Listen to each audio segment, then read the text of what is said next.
An hour. We're back to the. Good. This is the Yom Yom. This was sayings by the previous Lubavitcher Rebbe, Rabbi Moshe Meisels. Moshe Meisels. There's a lot of stories about Moses Meisels, and maybe I'll even tell you the story. That'll be my story for today. Rabbi Moshe Meisels, Meiselish. Anyway, the Alter Rebbe taught us, and at the beginning of Chassidut, he was a big Chassid of the Alter Rebbe, the first Rebbe of Chabad. There's also an interesting story how he became the Chassid. Okay.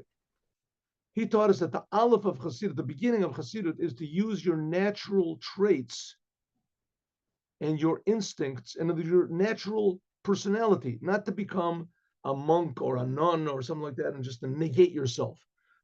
No, you're a religious person and you're not a normal person. No, you should use your natural, normal personality and qualities and talents, but direct them to serving God. Not everything can be done. You know, if you're a professional boxer or something, I don't think you can be a boxer according to Judaism, bashing people's faces and getting your face bashed in. I don't think so. Even though there's a lot of people that try to pretend you can, but there's certain things that you have to just totally redirect it, right, to good things. But it should be used for serving the Creator according to the Torah. The beginning of service is, in other words, don't lose your sense of humor.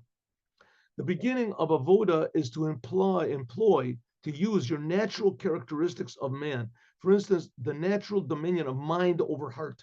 Mind can control your heart. With your mind, you can control your heart, right? Before soldiers go into battle, any normal person, there's a place where they're shooting guns, you run away.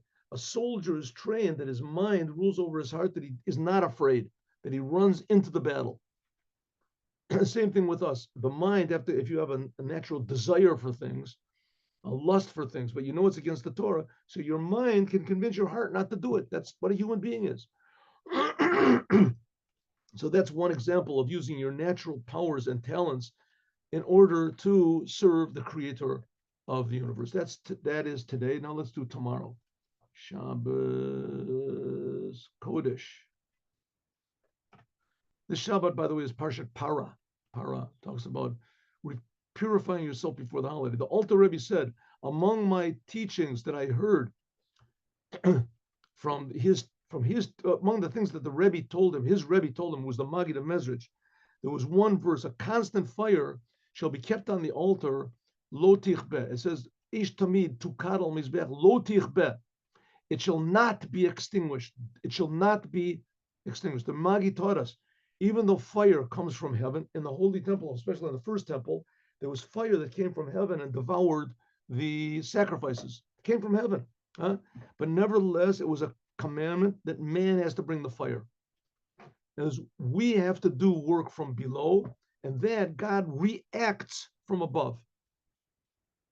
Because that's the nature of service. That's how God made the world, that when we do something, God reacts, and then he reacts even higher than that.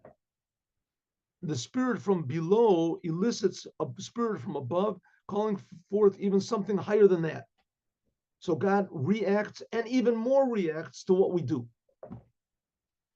It's one of the commandments in the Torah is to light the fire on the altar, like you just finished saying. The altar is referring to us, me and you. Adam ki yakriv. The offering itself is insufficient.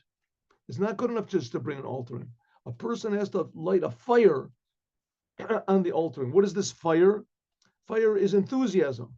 And this fire should not go out, but it also, we can say, shall not, the negative things, not go out.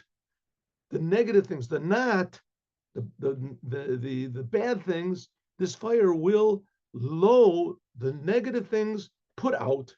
It shall extinguish the negative things. He taught this to me 10 times. The Alter Rebbe said that his teacher taught this 10 times to engrave it in the 10 powers of my soul. You are in need of constant fire, he said to the first Rebbe of Chabad, because you are going to extinguish the great fire of the opposers of Chassidut. You shall extinguish the negative, and God will transform the negative to be positive. In the time of the first Rebbe of Chabad, when the Baal Shem Tov came along, so there was big opposition from the religious Jews to the Baal Shem Tov, because the Baal Shem Tov stressed being excited about God. and how important it is, how infinitely far God is from us, and how infinitely close God is to us. So no matter how much we understand God, how much Torah we do and what does, still God is totally, totally incomprehensible. He's totally above any accomplishments we could possibly do. On the other hand, no matter how bad we are and how terrible we are, God is infinitely, infinitely close to us, infinitely closer than we can possibly imagine. So God is infinitely more austere and distant, above the spiritual. On the other hand, God is infinitely more loving and intimate and close to us. So that's what the Baal Shem Tov taught. He had tremendous opposition to this. When the first Rebbe of Chabad came and he put the Baal Shem Tov's ideas into book form, especially in the Tanya, so this made the opposition crazy, just insane. And they made up stories about him and they had him put into prison and it was going to be sentenced to death. And miraculously he got out. But it was a tremendous suffering and difficulty for the Rebbe. I mean, for anybody to get put into jail. And he had to stay there for 53 days. And the jail was not, a warmed up place, and he didn't have, regular meals or something like that. It was terrible. It was cold. It was awful.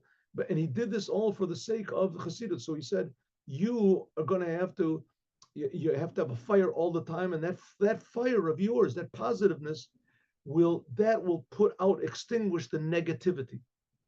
And in fact, there is the negativity against Chabad, against Hasidut among the religious people is almost non-existent today, almost non-existent. So we repeated this 10 times so that it should be ingrained in our souls. And now I'll tell you the story. 1 minute. How do we do this? Here we go. Oh.